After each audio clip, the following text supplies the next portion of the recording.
සාදරයෙන් පිළිගන්න tech ජනේෂ් YouTube channel එකට. ඉතින් මම ඔයගොල්ලෝට කියලා දෙන්න යන්නේ Photoshop එක ස්පීඩ් අප් කරගන්නේ කොහොමද කියලා.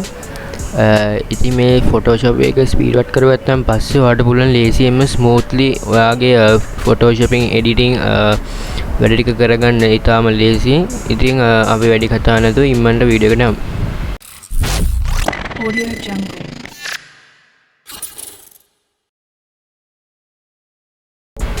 හරි දැන් ඉතින් ඔයාලට මේකේ තියෙන්නේ මේ Photoshop open කරගන්න මුලින්ම.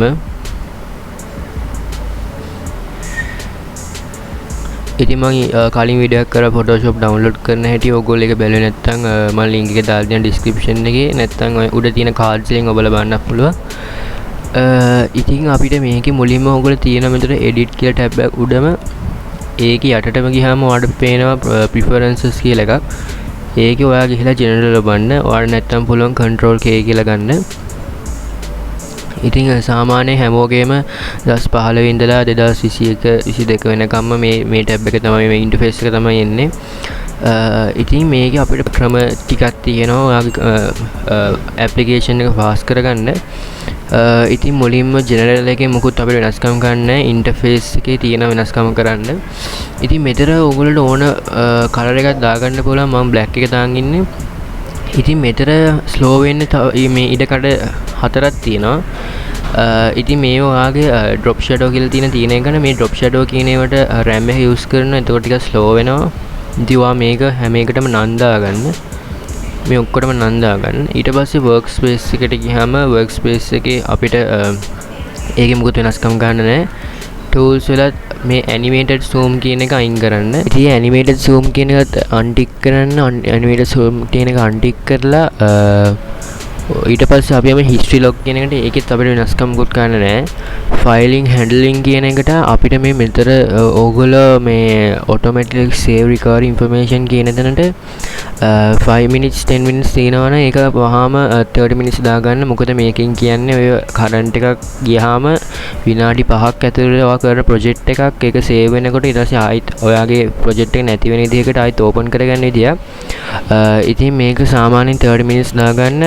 සාමාන්‍ය UPS එකක් තියෙන එක්කෙනෙක්ට මේක 1 hour දාගත්තත් කමන්නේ.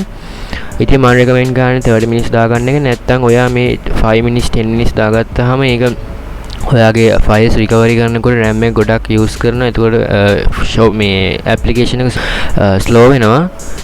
ඉතින් ඒක 30 minutes දාගෙන export එකෙත් අපිට මුකුත් නැහැ නසන ගන්න. performance එකේ ඉතාමත් වැදගත් දෙයක් තියෙනවා. ඉතින් ඕගොල්ලෝ මෙතන බලන්න ඕගොල්ලෝගේ මෙතන 60 50 ගණන් එහෙම තියෙනවනේ. ඒක 70 75 80 අතර තියාගන්න. ඉතින් මම මේක 80 අතර තියාගන්න. එතකොට අපේ Photoshop fast වෙනවා, ගොඩක් fast වෙනවා. ඉතින් ඔයා මේක 100% දෙන්න යන්න එපා. එතකොට ඔයාලට Photoshop විතරක් fast වෙලා අනිත් ඒවා slow වෙන්න පුළුවන්. අනිත් applications. ඒකින්ද මේක 80 70 80ක් අතර තියාගන්න.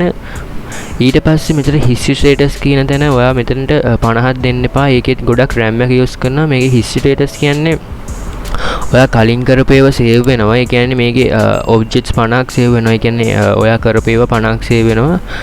ඉතින් මේ 50ක් එච්චර ඕනේ අපිට 20ක් තිබ්බාම ඇති. ඒකේ 20ක් තියාගෙන cache එකේ ඔහොම තියාගන්න. ඊට පස්සේ scratch ඉස්සෙල්ලා තවුලන්නේ. මෙතනත් තවුලන්නේ. මෙතනත් තවුලන්නේ.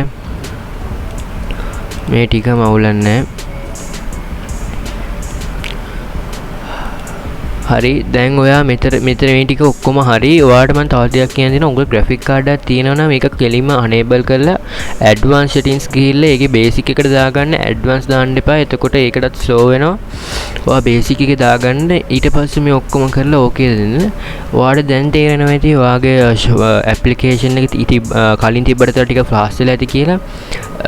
ඉතින් ඒක බලන්න චුට්ටක් පාවිච්චි කරලා කොහොමද ඉස්සර තිබ්බට fast slowද කියලා. ඉතින් ඒක මට comment section එකේ දාන්න කොහොමද කියලා. ඔයාලට ප්‍රශ්න තියෙනවා නම් මට comment section එකේ දාන්න බය නැතුව මාව follow කරන්න Instagram, TikTok, Twitter වල follow කරන්න. subscribe කරන්න notification bell එක on කරන් ඉන්න. එහෙනම් අපි ඉක්මනට ඊළඟ වීඩියෝ එකකින් හමු වෙමු.